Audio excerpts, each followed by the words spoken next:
Hey everybody, son, Ghost Raku here, live to rank every WWE SummerSlam 2026 match. We begin with number 12, Fatal Influence versus the Bella Twins in Paige.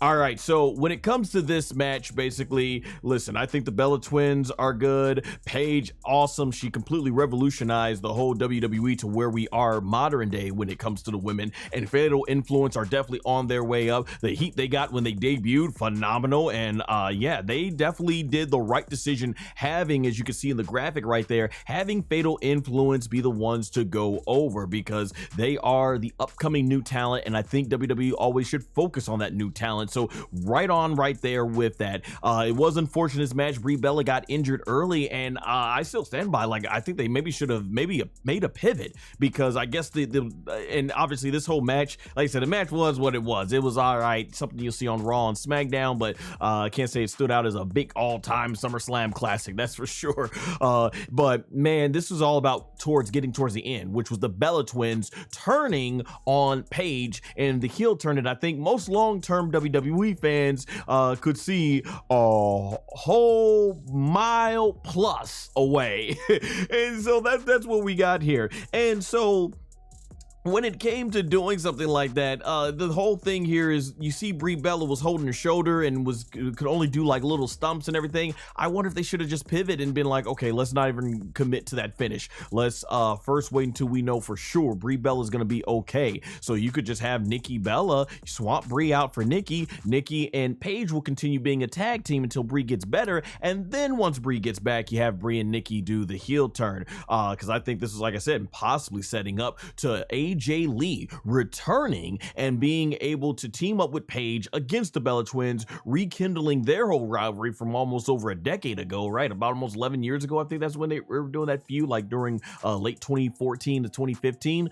But unfortunately, that's not what they're going to do. And like I said, I'd rather see Paige in there getting in the ring with the women she hasn't been able to wrestle yet, like Becky, Bayley, if she ends up sticking around, the newer talent like Lyra Valkyria, Bianca Belair when she gets up, Rhea Ripley. But yeah, we'll see where they go with Nikki Bella and them. But yeah, this match, honestly, like I said, it wasn't bad, but it just didn't stand out to me among the next 11 matches on this list. So I had to put it right here at the very bottom as the least match of WWE SummerSlam 2026. All right, number 11, Trick Williams versus Baron Corbin. Hey, I like Trick Williams. I think he is definitely, like I said, when it comes to Oba Femi, one of the second, I think I put him right there at second in terms of the hottest young talents coming up with the audience right under Oba Femi, because like Oba Femi's like up here and I think Trick Williams right next to him, right under him and everything, as far as when you look at popular WWE superstars that have been on the rise this year. And I think the whole thing with Little Yachty's been working good, and Baron Corbin's always been awesome to ring. He's a guy who truly, I think, WWE, he's made the most of everything WWE's been able to give him, but the storylines, I just don't think they always really hit to show the best but full potential of what Baron Corbin could do.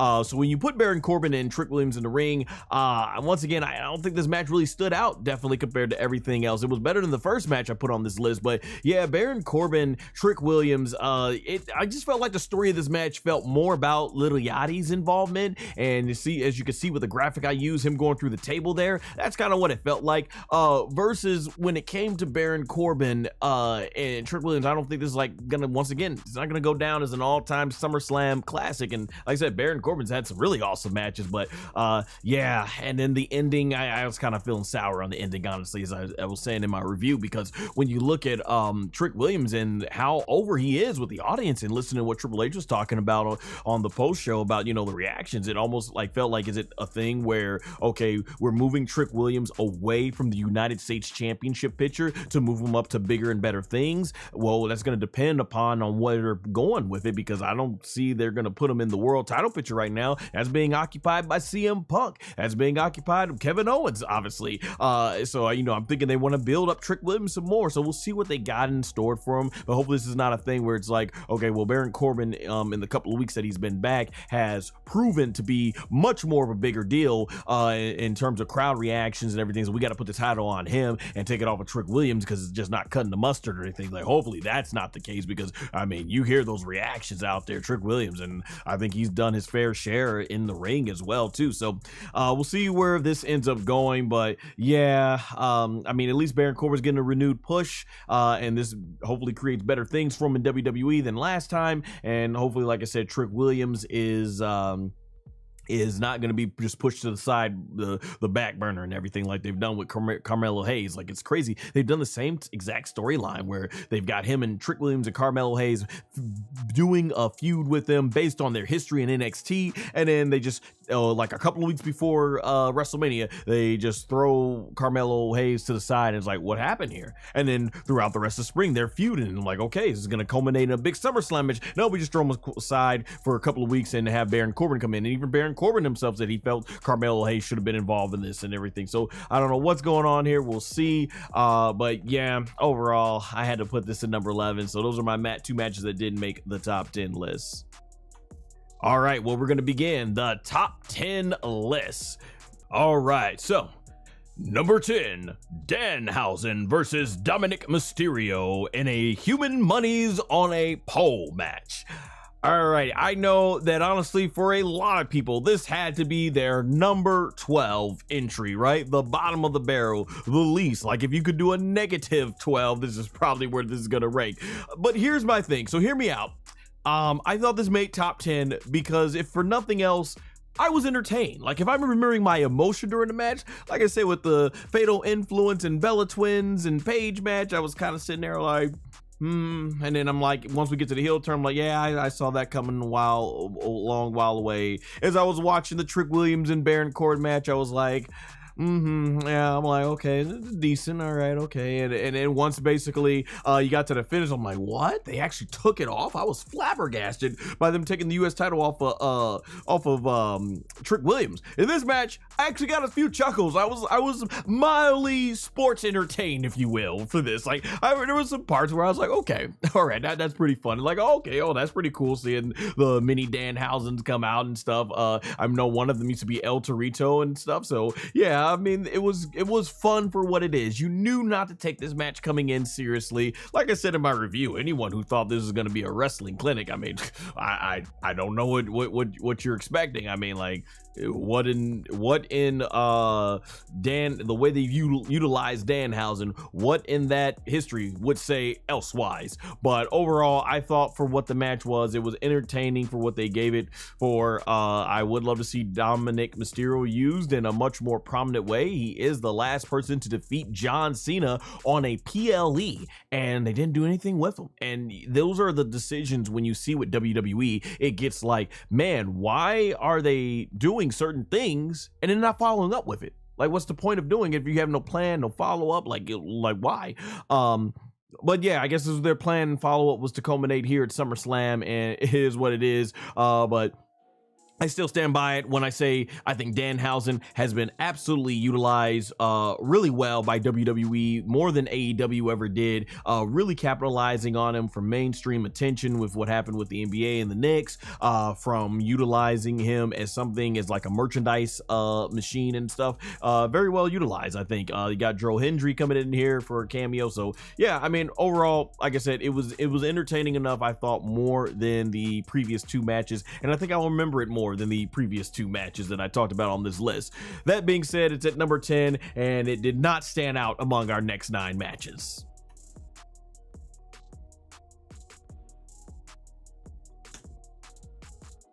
Number 9, The Bloodline versus LA Knight. Yeah, Solo Sikoa and Royce Keys. All right, so this is where we start getting to the actual matches that are memorable from an in-ring standpoint, and I think storytelling standpoint. This match was, fast-paced. You had the Usos doing their great stuff, high-flying. LA Knight was awesome as he is, gets the biggest reaction.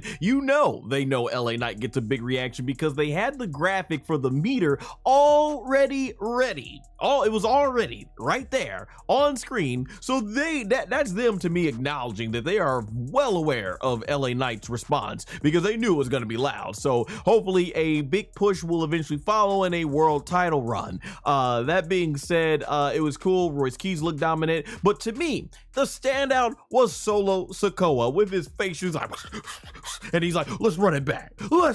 And he started doing the whole yeet and everything. And Jey Uso was like, like that was hilarious. And then him making fun of Jacob Fatu's tribute that he does to the Boogeyman when he's all like this. Like, Solo Sikoa was the one who stole the show when it came to this match. And it illustrates more of what I've been saying. The bloodline, this whole thing, everyone's outgrown it. Sammy, KO, the Usos, Roman Reigns, like everybody can stand on their own. Like even the Usos, they're a tag team, but I'm like, yeah, let them be a tag team and stuff. Solo Sikoa just naturally comes over. You get more of his charisma, and you saw a lot of that more so when he was doing the whole leader of the MFTs and everything. Like this is where Solo Sikoa clearly excels, and the fans are taking to him. And I hope WWE is patient and they let this run and see where they can go. It is awesome. I think it's awesome, and this is definitely the right direction. And even better in this match, the right people won. The people that actually needed the win more. The Bloodline, of course they're going to be on TV. Saw Monday Night Raw this past week. Jacob Fatu still getting a lot of stuff. I thought, hey, LA Knight, when he came in on Monday Night Raw, that was pretty funny when he was like, you can't do anything to me. Yeah. And then he looks at Jey Uso, hold up there. You don't want your daddy to come over here and put you over his leg now.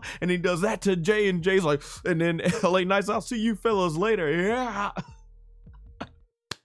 LA Knight was on fire, man. Even especially too how he did the code for you suck to Roman Reigns. Like, man, like LA Knight, like what else more needs to be said? LA Knight, all around great talent, honestly. But yeah, Solo Sikoa, LA Knight, Royce Keys, the three of them definitely needed to win here. I mean, good thing they gave Royce Keys something. You see what they did on him Monday Night Raw the night after? Holy crap, man. Like, wow. The funny thing about that was you had Adam Pearce and everyone come out there, don't you do it. And then Jacob Fatu is like, okay. And he's like, ah! And then they just all scatter like a bunch of cats, basically. If you ever seen that one video where there's a bunch of cats in the room and one guy puts a big cat mask over and he looks over and the cat just scatter in multiple directions. That's what it reminded me of. And they got no paramedics coming out there, just letting the poor guy, Royce Keys, just sit there and bleed out of his mouth and stuff like that. And like, okay, and Roman just comes in to acknowledge him, and then all the fans, they're not even caring about Royce Keys. They're just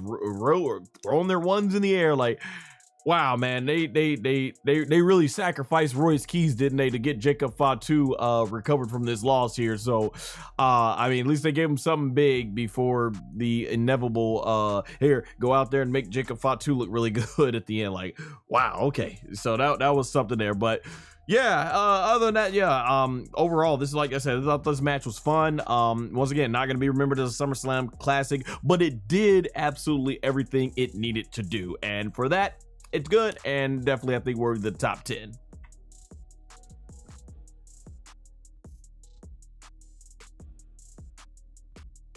All right, so the next match was, here we go. Anyways, yes, number 8, CM Punk versus Cody Rhodes.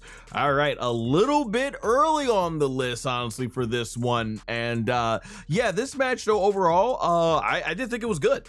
I did. I enjoyed the match. Had a slow burn start as they both filled each other out, and then as the middle, it starts picking up with more speed. A lot of good counters. I thought the way they worked the leg into the with CM Punk and his leg and stuff like that. There's that crazy spot where CM Punk jumps from the top of the ring right into the announce table legs first, and I'm like, oh crap! Don't break anything. Yeah, and then from there, they had a lot of shenanigans going on, like with the referee eventually getting knocked out, and Randy Orton making his epic return with the RKO, and the fans are chanting, "Thank you, Randy. Thank you, Randy. So we got to see Randy Orton. That was great stuff coming back. I thought the psychology in this match was really good. CM Punk, of course, eventually gets the go to sleep on Cody Rhodes and gets the big pinfall victory, retaining the undisputed WWE Championship. And yeah, that'll probably be like the first of their big series of matches. It's like the first time I think they wrestled in WWE in years. Like I said, this is the match. Crazy to think that, man, we could have gotten AEW, but we got here in WWE instead. But honestly, I just wish there was more going into this match storyline wise than what they did, especially doing. I'm glad they did do the babyface dynamic, but yeah, something just felt a little off about this match, and it's one of the reasons, even in the match and the investment that I had as I'm looking at the match, it just didn't quite click for me as the other matches on our list. By no means not a bad match. That's the reason why I got it above all those other matches on this list. But yeah, something about this match was just a little off for me of wanting to put it much further on this list. Not a bad match, a good match, but it just didn't stand out to me as an all-time great match, unfortunately. But I don't think this is gonna be the last time. I definitely want to see Cody Rhodes and CM Punk run it back, and I think that will be much better. I think this will be one of those matches where we're like, yeah, the first one was okay, but the second match was phenomenal. Just like one of my matches coming up at number 2 on this list, where it's like, okay, the previous match was all right, but this second match blew us away, and I think that's where this is gonna go. We'll look back on this match as like, okay, decent first match here in a first time in a long time. But I think that there's huge potential further for this to go. They definitely gave it a lot of time. I think this match was like clocking in like 29 minutes, so they gave it 30 minutes. So it did have one of the longer it was one of the longer matches on there. So I'm looking forward to see where this can go down the road. But it does set up nicely for where we're going when we get to another match early that'll be on this list a little bit further. But overall, yeah, CM Punk, Cody Rhodes, I thought it was a really good, solid match that they put on night 1. It was going to originally be the main event, but it didn't turn out to be. Yeah, good solid match, I would say, for CM Punk versus Cody Rhodes.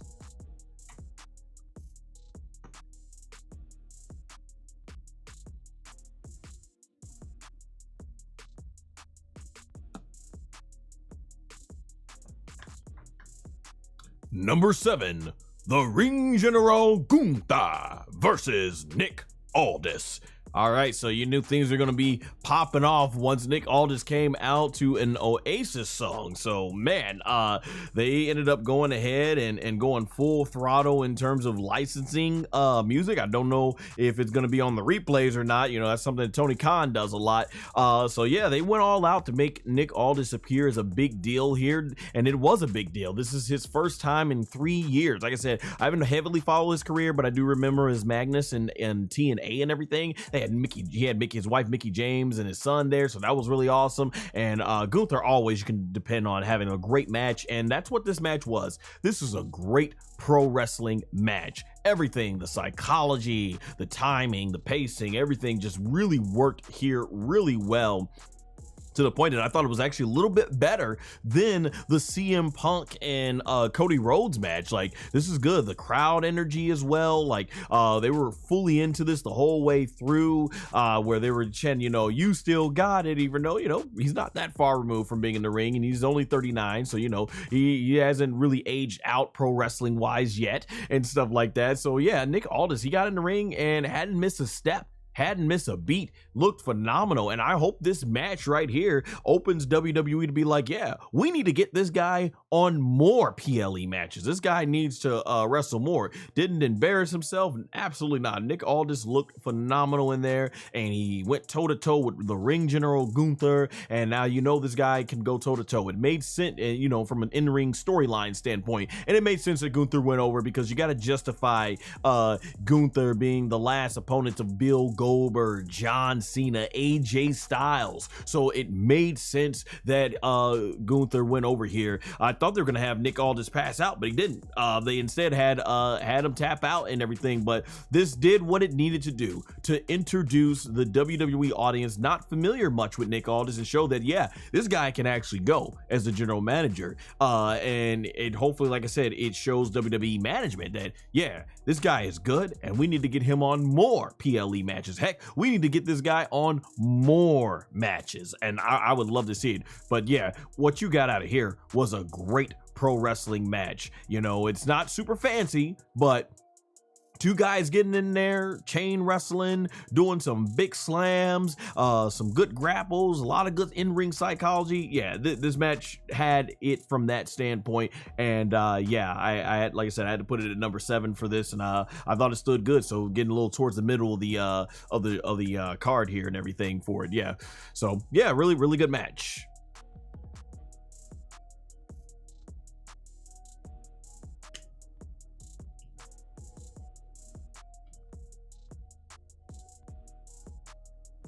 Number 6, Penta versus Chad Gable. All right, so Nick Aldis and Gunther had a great pro wrestling match, and this took great pro wrestling match and upped it even more of a notch, because man, Penta and Chad Gable went out there and they absolutely, I thought, killed it for the time that they were given. They went in there, high flying action, great intense action, like that German suplex you see right there on the screen to the ring apron. You had Chad Gable, they really worked in great counters from when he would fly off the top rope and Penta would grab him by the arms and all that stuff, and really working on the arm there, and the way Chad Gable would work it into countering Penta into the ankle lock. This was great hold for hold action, great high drama with the way they were setting up their counters and psychology in the ring. Just not enough good things I can say about this match, and the emotion, everyone behind their hometown hero or home state hero in Minnesota. I think he's from, directly from Minneapolis, Minnesota. So yeah, you know, they were behind the hometown boy, and he gets the ankle lock and gets the tap out victory over Penta. That was great. And seeing his family get in the ring and having him with that nice emotional moment, as you can see in the screenshot I got there, it just, so much of this worked on every great level. Great to see Chad Gable getting some big wins, getting that Intercontinental Championship when they already had a big opportunity to do that a couple of years ago at WrestleMania 40 with him versus Gunther, but they chose not. They went in the direction of Sami Zayn. So I'm glad to see Gable get this well-earned moment, and I would hope that, like I said in my review, that this eventually leads to a world title match, him getting the world championship eventually. He's been there for 10 years, so yeah, I definitely want to see more of that going on. So absolutely, this was great, and certainly I thought a huge standout on the entire SummerSlam weekend card. And I should mention, I did mention in my review, they had like the mascot for the root beer come out in the middle of his celebration while he's in there with his heart emotion with his home state, hometown, cheering him on. He's in the ring with his kids, his wife, his parents, and you know, he's got the Intercontinental title. You had an awesome, great way of Penta showing respect, and through all that, they said they had to go ahead and get that sponsorship in there for for the mascot of the root beer. Why they didn't do this beforehand, I don't know why. You know, he's drinking the root beer with it.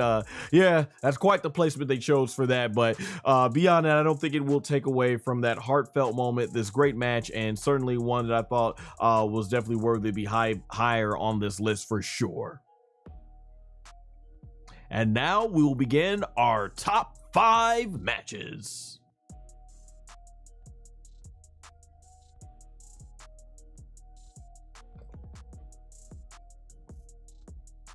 Number 5, Charlotte Flair versus Jade Cargill versus Chelsea Green versus Tiffany Stratton versus Lash Legend in an interim WWE Women's Championship ladder match.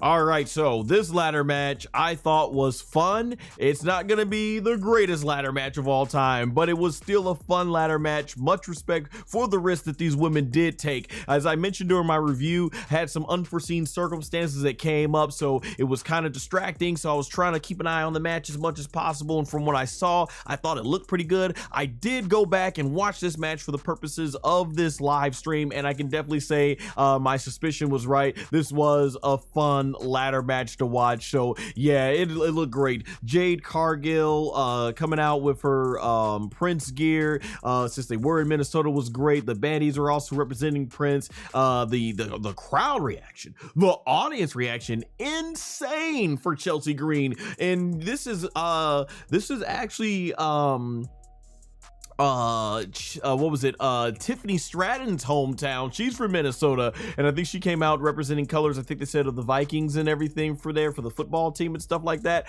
So this is good. Lash Legend looked like an absolute beast when she does like that power bomb right on the back to Tiffany Stratton. She bounces off spine first on that ladder. Man, that was phenomenal. I thought that was great. Also, in addition, I thought the way they worked with Charlotte Flair and Charlotte Flair and Jade Cargill, the way their intensity was so great and the way it played off in the end of the match where they both hated each other so much they ended up taking each other out of the match. I thought that was great. We got a little tease of Jade Cargill versus Lash Legend, so that was good. You know, the two powerhouse women going at it. I think quickly it was we got mostly Jade Cargill doing a German suplex to Lash Legend. I forget if it was Jade Cargill or Lash Legend. One of them did a scoop slam to Charlotte Flair right on her back, and I was like, oh, that landing looked like it sucked, man.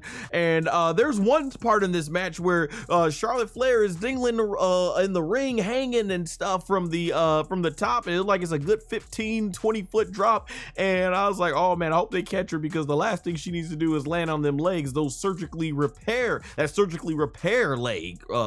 repaired leg. And so she drops, and they quite didn't catch her. She kind of lands feet first, but I think they were able to get her and stop enough of the impact where it didn't re-injure her leg. So I was kind of a little afraid for Charlotte during that match and looking at it, but overall, it worked good for what it was.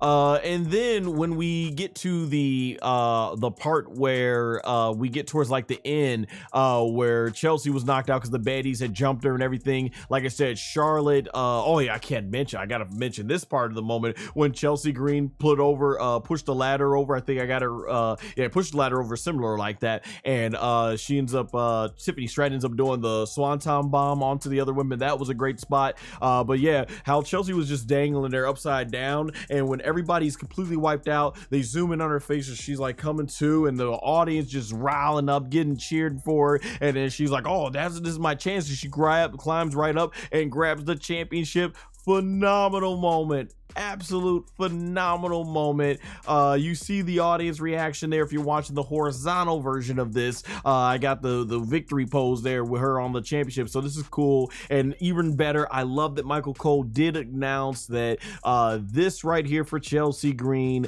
is indeed an official world title run. Everything she's been through, from coming in from when she came in as like the mistress therapist of Daniel Bryan, aka Bryan Danielson, for Brie Bella, all those years ago. What was it, like almost 12 years ago? And you get to where we are now. Good stuff.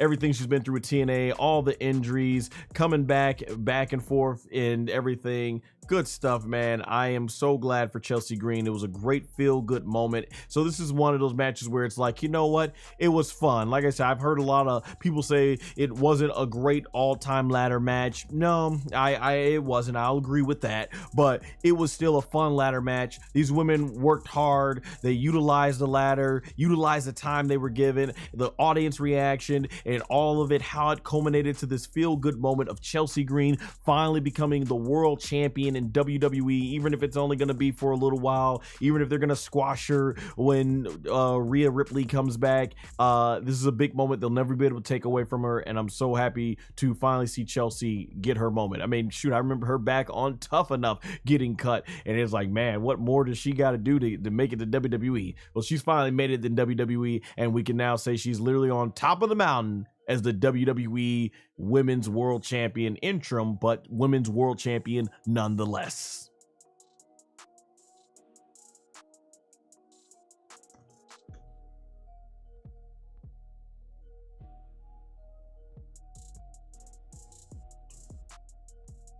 Number 4, The Ring General Gunther versus Finn Balor versus Sami Zayn versus the returning Kevin Owens in a fatal four-way to decide the undisputed #1 contender for the WWE Championship. I got it all mixed up there. I don't even know why they call it undisputed anymore. The #1 contender for the undisputed WWE Championship, because yeah, there's 2 world titles there. But yeah, this is the opening match of night 1, originally supposed to be Finn Balor versus Sami Zayn, which you knew was gonna definitely be a good match, but adding Gunther and especially Kevin Owens after that massive return heroes welcome pop, man, match was just off to a fiery hot start, and everybody looked good in this match. Finn Balor, Sami Zayn, Gunther, KO, you know what you're gonna get in there. Nothing short of spectacular. These guys made the most of the time they were given, and I thought the Fatal 4-Way match was fun, especially anytime Kevin Owens got any offense. Fans were going wild, and when he went on that stunning sprint, that stunning frenzy and stuff, man, good stuff. And Kevin Owens picking up the win. This was great. I enjoyed it. I thought it actually really, from an excitement standpoint, stood out among a lot of the matches, obviously, on this card.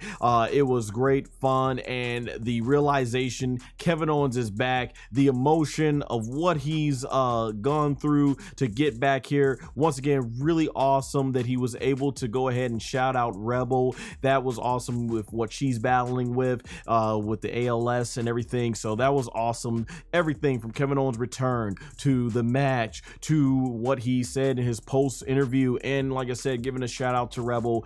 Good stuff, man. Good heartfelt emotional stuff there. This worked on so many levels and everything. Just so many levels, and it was good. It's just great to see Kevin Owens back.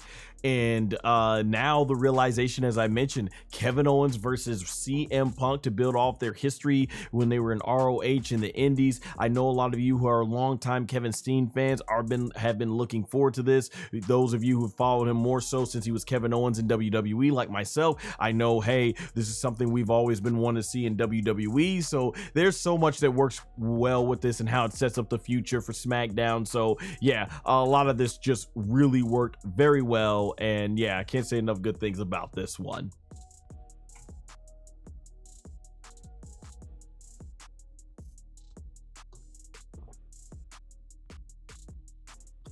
All right, we get to our top 3 matches of the entire SummerSlam 2026 weekend. Number 3, Oba Femi versus Brock Lesnar inside Hell in a Cell. Now, if I was ranking this among Hell in a Cell matches, this would be very low on the list. When I look at a Hell in a Cell match, the thing that I most look for is how is the Hell in a Cell utilized? Now, I've grown up watching Hell in a Cell since the first or the second one with Mick Foley, and I went back and watched the first one with Shawn Michaels. Of course, Undertaker involved in both of those matches. I'm not some bloodthirsty fan that has to see them flying off top of the cell, going through the cell. No, no, no. In fact, one of my favorite Hell in a Cell matches all the time, they didn't do any of that. That was with the Undertaker and Brock Lesnar at No Mercy 2002, and he also put on a great one at Hell in a Cell 2015. And the thing is, yeah, as a Hell in a Cell match, I don't think this really stood out, honestly, as anything special.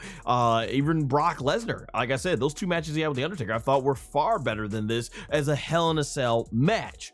Yet I still ranked it very high among the top 3. And that's because if you take the Hell in a Cell away from it and just see it there as it was just there as decoration, if this was just as a no holds barred match, phenomenal. Because honestly, I thought in terms of the action we got within Hell in a Cell from these 2, this was great, and I thought this stood out among all 3 of their matches. And that's good because I love their WrestleMania match. It was short, but got right to the point and did what it needed to do. The next match they had at Clash in Italy, well, longer, and I thought it was even better. The ending, I didn't think the ending was necessary. I thought you could have gone the whole route like they did with Batista and Triple H, but still really good. And then this one, even better, and that's great. Brock Lesnar and Oba Femi's matches got better and better and better, and that's what I really enjoyed about this. This was hard hitting, like when he throws Brock Lesnar into the table, into the cell, like the one part where we did get the cell involved, and then you did get the clothesline over the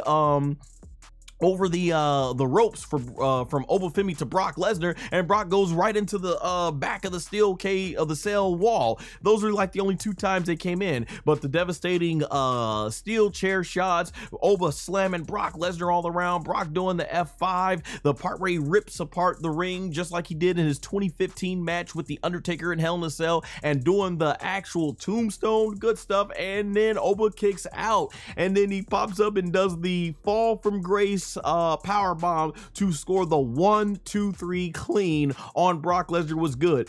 Would have been looking more spectacular had he done it right there on the exposed wood, but I don't know what happened there and everything, and I know it would have definitely been painful. Maybe he wanted to protect Brock. Who knows exactly what was supposed to go down there, but nonetheless, at the end of the day, this match I think will be always more heavily remembered for the aftermath, because Oba Femi, at least the finish, Oba did what he needed to do. He won, and he got endorsed by Brock Lesnar in a big way. And I did see that yesterday, ESPN, no, was it on ESPN? I don't know if it was on, but it was on the Pat McAfee show and everything. And he basically announced to the world that, yeah, he is officially retired, and he's thankful for everything that that people have supported him. And he said his big message is he was hoping that a lot of kids are looking out there, that despite the fact of how you can more easily promote yourself on social media nowadays, never forget hard work. And I definitely think that was a wonderful message Brock Lesnar gave. And Brock Lesnar, definitely, I don't see how anyone could not say one of the all-time greatest careers in WWE history.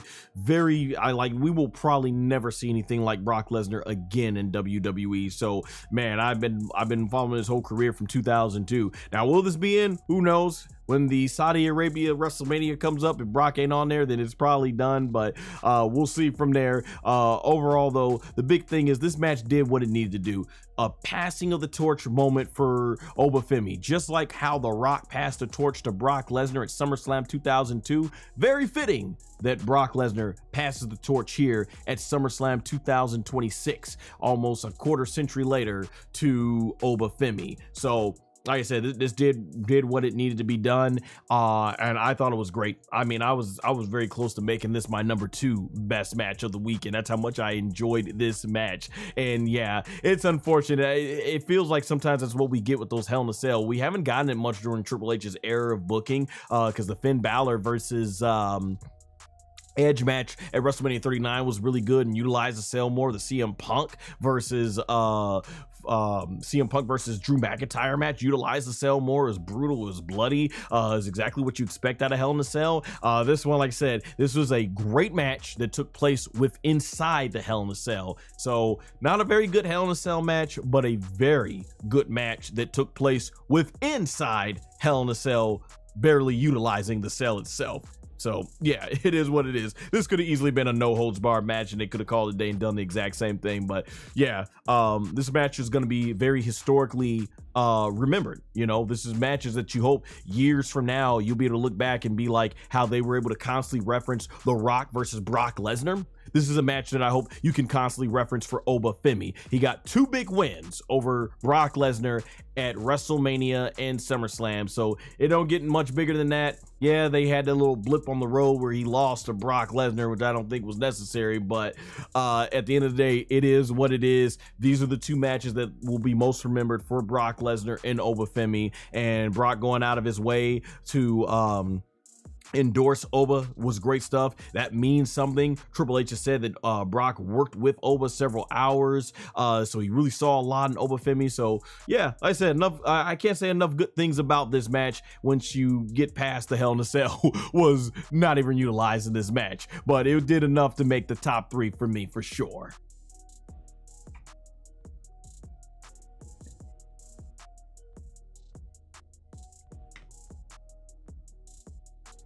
All right, number 2, Liv Morgan versus IYO SKY. Man, when I tell you that when I was going to make this ranking list, I did not expect this match to rank so highly on my list. Holy crap. So I thought their match, as I was mentioning earlier in this live stream, I thought their match was okay. I thought it was all right that they had in the Queen of the Ring finals at Night of Champions. But they came back here and were on fire. Holy crap. What an opening match. Man, these two women went at it. IYO SKY proven why she is arguably one of the best in-ring performers, male or female, in WWE. And Liv Morgan, man, you put her out there, look at what she can do. It is a shame. Like we went a whole time, 100 days or whatever it's been, 4 months, right? Almost since Liv Morgan. This was Liv Morgan's first televised match for defending her championship, and we could have been having matches like this throughout this entire reign. So yeah, overall, yeah, these women had great psychology. It was fast, furious action all the way. The way they would counter, like that oblivion to IYO SKY landing on her, looking like she almost spiked her head, but it was actually her doing a backflip, and to Liv Morgan doing the oblivion to score the 1, 2, 3 was good stuff. They did have the shenanigans with the Judgment Day involvement, but actually I agree with a lot of people. It didn't take away from the match. I actually thought that choke slam where Rhea Ripley chucked IYO SKY halfway across the ring was insane and stuff, and IYO did awesome, great looking dives as usual and stuff. She did have a few scary ones where she didn't land almost, I don't know if it was last year or this year, I forget. But man, nothing like that here. She did a German suplex, but yeah, that German suplex she did to the apron, to the on the outside edge of the ring on the apron, to Liv Morgan, sick stuff, man. Like I said, that finishing sequence was great. There was that part 2 where Liv Morgan does the code breaker from the top rope, and the way IYO SKY sold it completely, like Scott Hall did when he got stunned by Stone Cold at WrestleMania 18. Phenomenal. So much, like, back and forth. This match was phenomenal, and it stood out to everything else. Like, I even thought it was better than the Hell in a Cell match with Oba Femi and Brock Lesnar. That was a great passing of the torch moment that match created, and it's going to be historically remembered. But in terms of just action and this match, man, these two women went out there and killed it. Just got SummerSlam 2026 weekend off to a really hot start, and honestly, I thought that this was not just the second best match of the entire weekend, but the best match of night 1 for sure. Holy crap, man. Hats off to both these women. They killed it. I had to put it at number 2 on this list, man.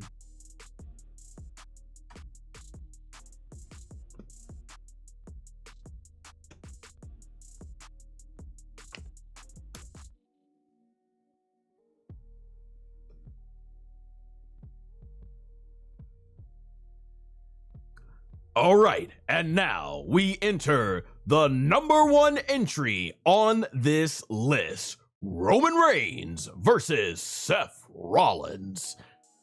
Woo! What a match! Because, man, this right here was a masterpiece. An absolute masterpiece in terms of storytelling. Seth Rollins and Roman Reigns have always had tremendous chemistry, but this just was like the man. This right here was the cherry on top.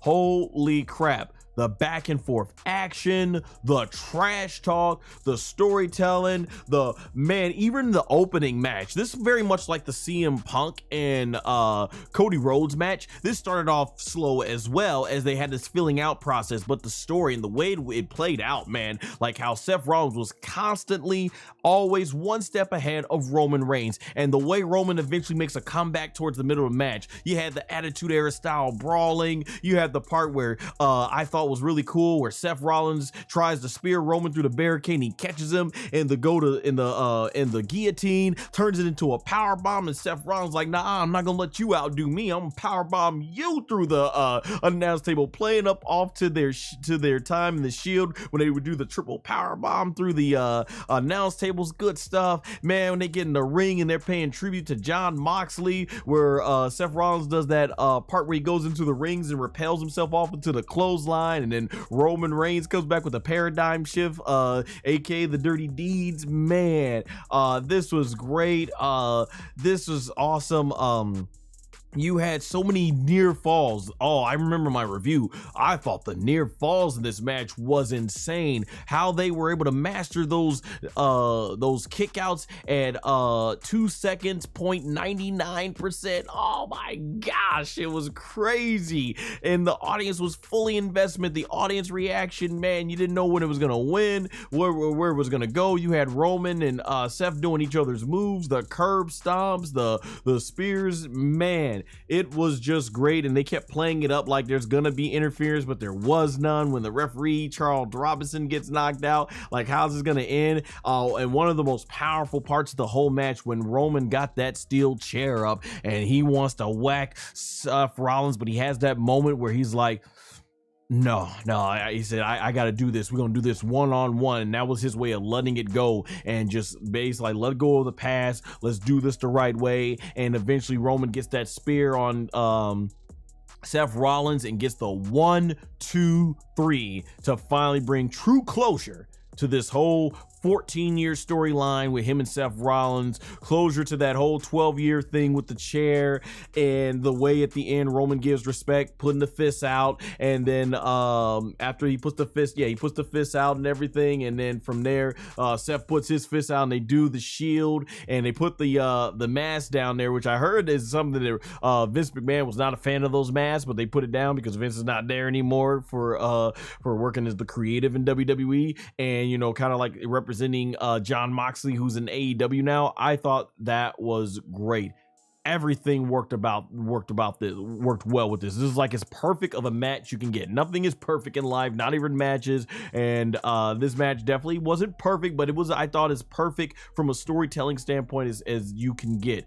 I cannot say a great deal about these matches. Just like Roman Reigns stole the show with CM Punk, and I made it my #1 match of WrestleMania 42, I had to make this the #1 match. No match got me fully invested. No match I thought stood out on this card more than this match. What a banger, and it was clean, and man, this is great. And I'm hoping Seth Rollins and Roman Reigns never have another match again, because this was a masterpiece. This is a great ending, beautiful storybook ending. This is the way you do it. Finale, let this be it, man, because like I said, these guys have always had great matches.